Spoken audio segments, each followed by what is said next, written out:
Hola, hi. So, is it brave or is it stupid? That is the question. A friend of mine told me yesterday, she's a friend who also is an actress and an artist and just wonderful. And she told me she visited another friend whom I happen to know because years and years ago in Berlin, we all did a 48-hour film project together. I heard about it and I was so either brave or stupid or both to stay with the subject, to call a team together. And so the 48-hour film project is that you come with a team and then they tell you the subject on the day and then you have 48 hours to come up with something.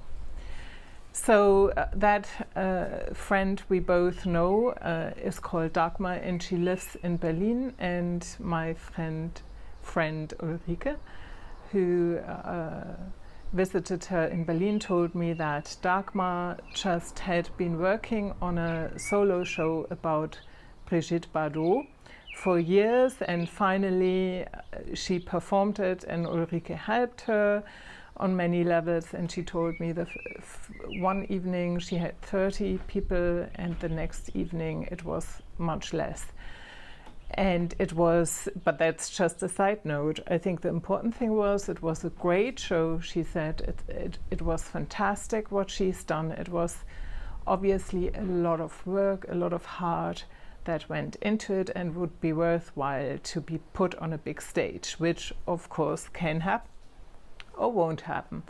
But I think it's a good example of, is it brave or is it stupid to make a point? Because maybe to be brave you need to be not stupid but a little bit foolish, especially as a creative, in the sense of you are prepared to put all your heart and all your passion into something you really believe in, like Dagmar did with the Brigitte Bardot project.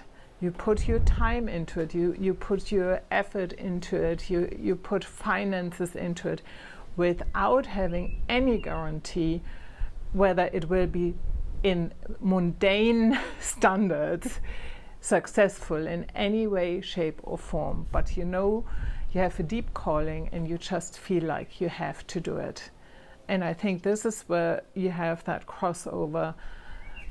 You being brave and in the normal terms, because we seem to be in a society that has certain standards for success, and that seems to be so hung up on this worldly success in terms of how many people are coming, whether it's whether it's profitable or not. And I think a lot of art in the past has suffered from this because the profit went over whether it was, I guess, meaningful. And we often also forget that just because something or someone is successful doesn't mean that it's necessarily good quality.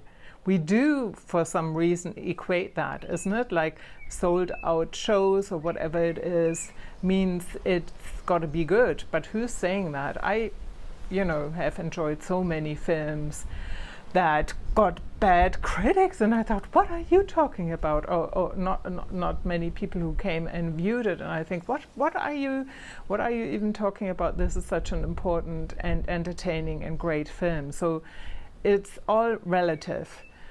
But I think that it is very brave to say, I have this heartfelt wish to talk about a certain subject or to create something on the subject, and you go through with it no matter what, independent of the outcome. That is brave and foolish in a good way from my very own perspective at the same time. And I think when I look back at what I've been creating, I definitely have been walking the fool's or trickster path in that sense, because my God, yes, when I did the physical theater training, and then our director offered a second year where you could do your own show, I jumped on it. I did 2 shows with him. I just was doing it under really hard circumstances. I was coaching my landlady in London for the second show, so that I could sleep in her sitting room while rehearsing, for example. And there was, in the worldly sense, I would say both shows weren't a success. But I put a success in the sense of that there were shitloads of people and it was blah blah blah, But I think I personally always have come back to walking my own path. I might have had a lot of doubts, but I just couldn't help but staying true to what I wanted to create and what was important to me. I wished, to be honest, looking backwards, that I would have learned more to have my own back, to really believe in myself so much that I would have in the past fought more for my creations and defended them more. I think the lack of recognition, or the 10 positive, really positive comments, and then the one nasty one that really got to me, and I personally have not learned to have my own back. Now I'm learning this more and more, and if I am very brave and maybe foolish at the same time, I will actually share a little thing and painting I have done for myself, like my future self talking to me, telling me that I've got this, being brave. And so I think, obviously, some people might think this is very stupid to not think about whether this is what people want to have, and or the normal standards of success, as I've said before.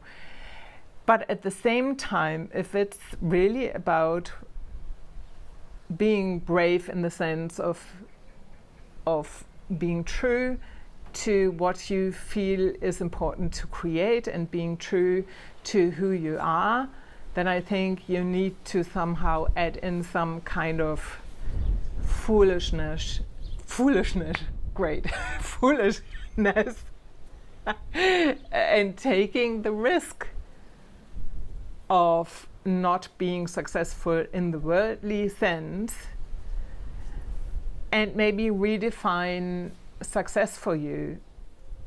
And maybe it's more important that there are more foolish people that are brave enough to show up as themselves and to create what their heart feels to create. Maybe we need more people of that versus just commercialized things. Nothing wrong with that, don't get me wrong, but maybe there's a crossover between stupid and brave, or stupid. I don't like the word stupid in that sense. Maybe foolish is the better way. And another example I actually would like to give is it, for example, brave or stupid to continue on wanting to heal from chronic illness, and I just signed up for another program that hopefully will help me with that, and I don't have any guarantee whether it will do what I want it to do or not. But I think, is it more stupid to just sit there and totally give up on yourself? There's the thing with having your own back again, and just give in to things. I don't think so. I rather take the risk that I might have, again, invested money in something that didn't help. I don't know, but I'm not prepared to give up on myself. I might have phases like everybody else. I have phases where I get completely down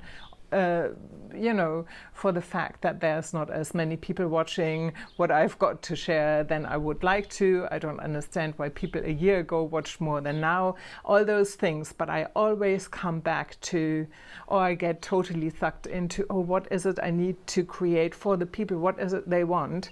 That usually doesn't feel good to me, but I always come back to, wait a minute, what is it you really want to do? You want to be true to yourself, you want to be authentic, and you want to be sharing what it means to really be bravely you and to be creating freely. And you don't just want to spout things that don't feel true or aren't where you're at. At the moment, I want to be an example to people. I want to see, they see what they create, they see what I create, they see what I create, they see what I stand for. And I can tell you, I did a video on this, that it is not easy to walk your own path, because that comes with much more risk. There's no guarantee for any success, but if anything, I think I can say that for the most part in my life, I have been true to myself, to my best knowledge. I always have been striving for, becoming a better version of myself, or however you want to call it. And of course, I've, like everybody else, I've done detours and I've lost myself to find myself again. But I definitely can say I've been walking bravely and foolishly at the same time my own path. And I want to encourage you to do the same if you feel called so. And as I've said, if I have been very brave and foolish today, I will attach that little encouragement I've been reading through to myself aloud, at least over a month daily. So this has been a little bit on the longer side. Is it brave, or is it stupid, or is it both? Your creative rebel, Anja. Take good care. Bye-bye.